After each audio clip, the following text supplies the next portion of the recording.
आजादी का अमृत महोत्सव।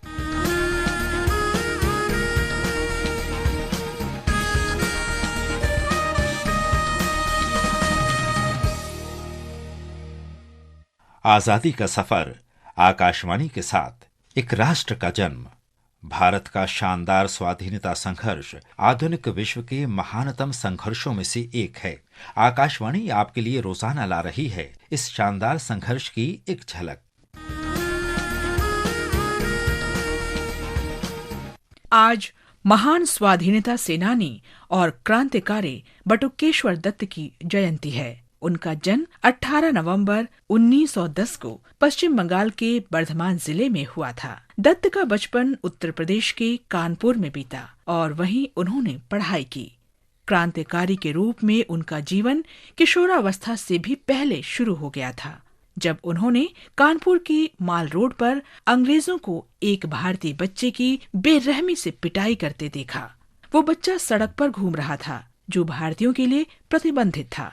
इस घटना ने बटुकेश्वर दत्त पर गहरा प्रभाव डाला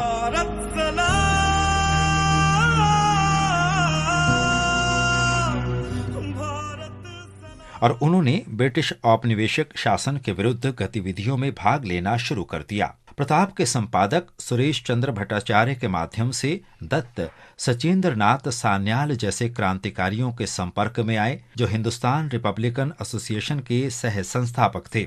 बटुकेश्वर दत्त और भगत सिंह उसी समय रिवॉल्यूशनरी पार्टी में शामिल हुए। कानपुर में रहने के दौरान उनकी दोस्ती गहरी होती गई। दत्त ने बांग्ला भाषा सीखने में भी भगत सिंह की सहायता की और काजी नजरुल इस्लाम की कविता से उनका परिचय कराया, जिसे वे अक्सर गाते थे। 8 अप्रैल 1929 को ट्रेड डिस्प्यूट्स और पंजाब सेफ्टी बिल्स के विरोध में बटुकेश्वर दत्त और भगत सिंह ने सेंट्रल असेंबली में धुएं के बम फेंके और निर्भीकता से इनकलाब जिंदाबाद और साम्राज्यवाद का नाश हो जैसे नारे लगाए।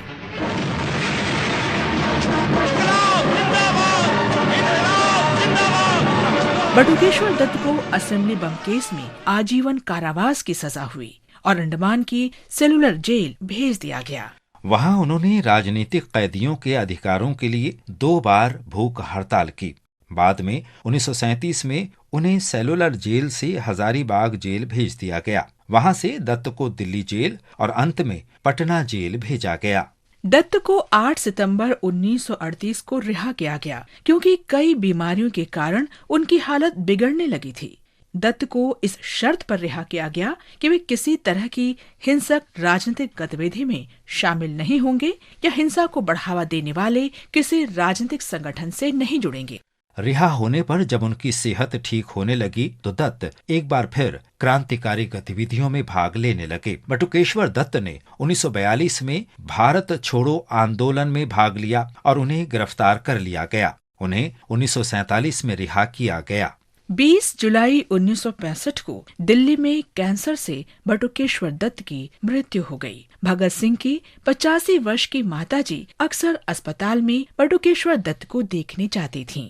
दत्त के इच्छा के अनुसार भगत सिंह, सुखदेव और राजगुरु के स्मारक के पास ही उनका अंतिम संस्कार किया गया। आज महान स्वाधीनता सेनानी और कवि वल्लयप्पन अलोकनाथन चिदम्बरम की पुण्यतिथि है। उन्हें बीओसी के नाम से भी जाना जाता है। वे कप्पा लुट्टिया तमिझन या द तमिल हेल्समैन के नाम से भी प्रसिद्ध हैं।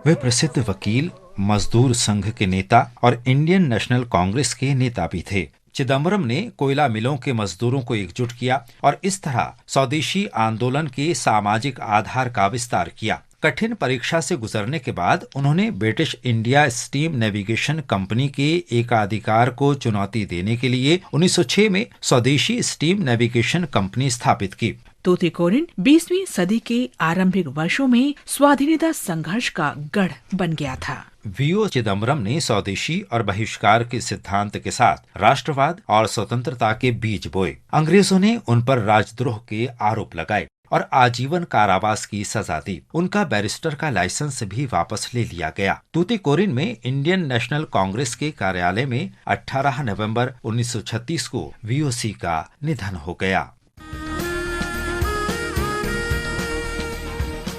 आजादी का सफर आकाशवाणी के साथ की इस कड़ी में आज बस इतना ही। कल फिर मिलेंगे एक नई कड़ी के साथ।